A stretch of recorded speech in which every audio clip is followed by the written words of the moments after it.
Bliana ní dómh aigehartar a chéile le cans Roinn dó hamanán na Gaillimh nach cí mar maithas a ríist, an uair seo le cans Roinn hain Lidl.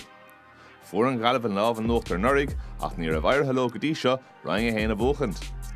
An aireocht ó starabhaint amach ar an nachtú iirecht, nó an aireocht a Corcaigh iad a chlí, don chuig go thuairid le cans Roinn hain ar a heag Lidl.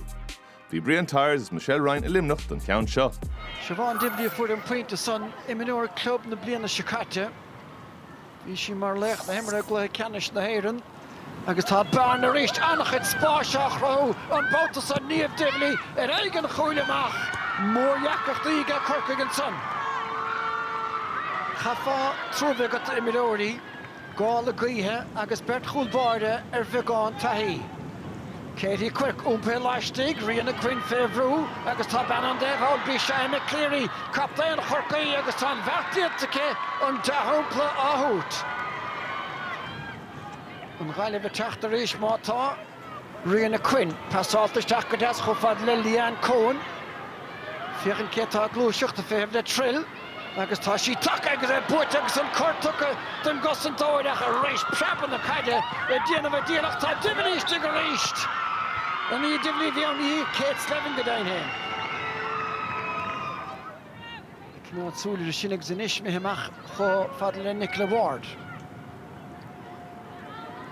An McCleary i dainú ná geoch nún leistig de ach tá siad leistig an is ceacha leor agus lena citóid sin scór anna yes ige íhanú. Sin an fáinne bhí mé a cain frí, but buin an deis gur hapig sí an is tháinig burt ón Corcaigh le céile chun spás a crochídí féin agus bhúil siad ag aige céile.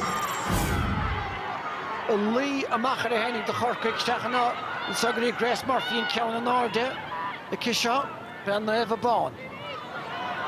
A rís a chun dogan agus ruair go deas teachta an glíán an cos céimean an son tá Corcaigh tris dolisteach Amy Corcoran leis an bhainte.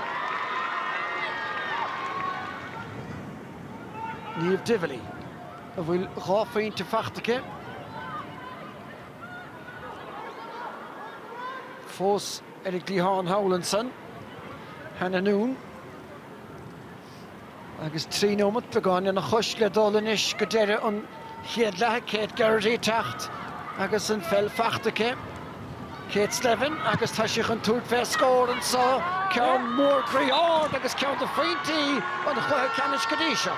Sin sór scór Kate Slevin agus ní raibh marrán deisina eile leistigh den arc sin agus féicear sin.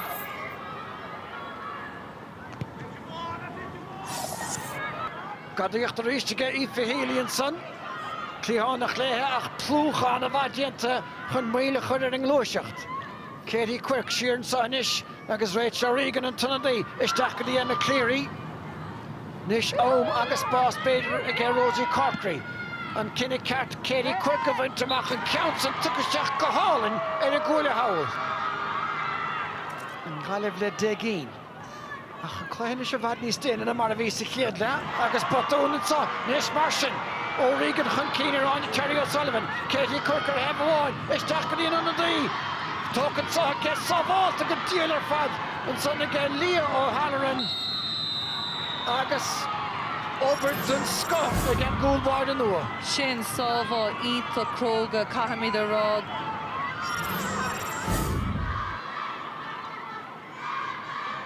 Steachan sa chofad an isle Olivia Divilly. Ábhar spáisian sa ag Nicola Ward agus de chintig sin son bhí ámacha an painte chintú.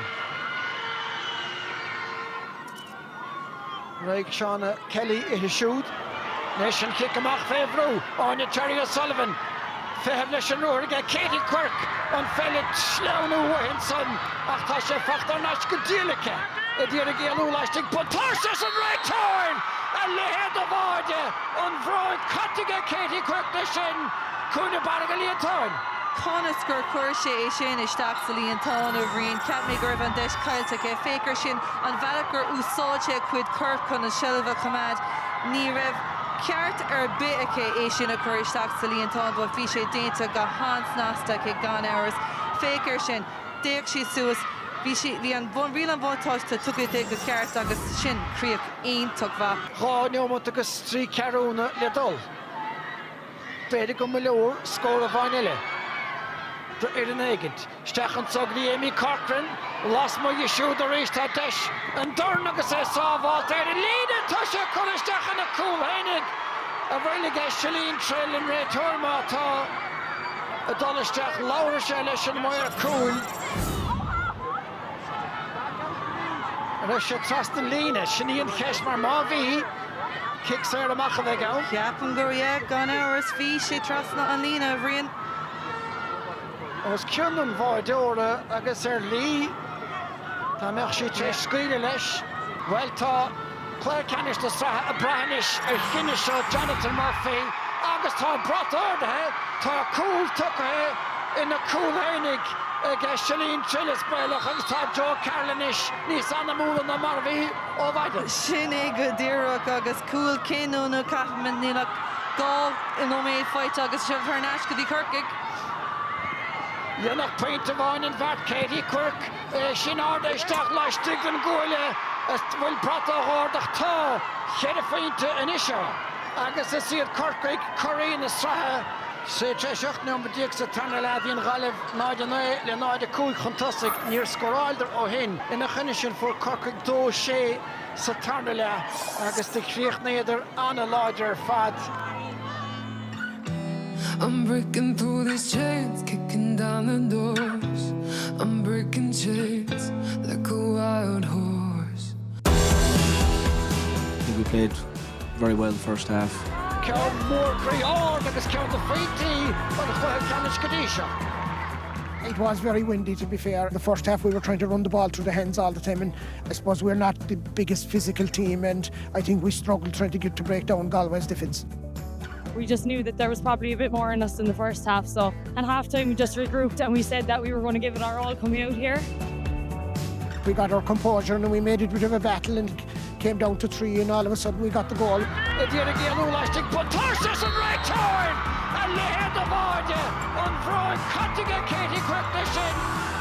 We learned in this league campaign to kind of put the head down and keep going, and I think that kind of it all paid dividend today. I'm breaking through these chains, kicking down the door. I'm breaking chains like a wild horse. We just knew if we were thereabouts maybe in the last 2 minutes that we had a great chance. All of a sudden we got the second goal. An dorn agus é sábháilt ar lína tá sé chun stechan a cúl hénig. We probably got lucky there with that goal. Agus tá brat ordathe, tá cúl tucathe ina cúl hénig. We hadn't had luck in the last few years, so it's just great that it was on our side today. Fair dues to them, they went at us and got some opportunities and they get the win.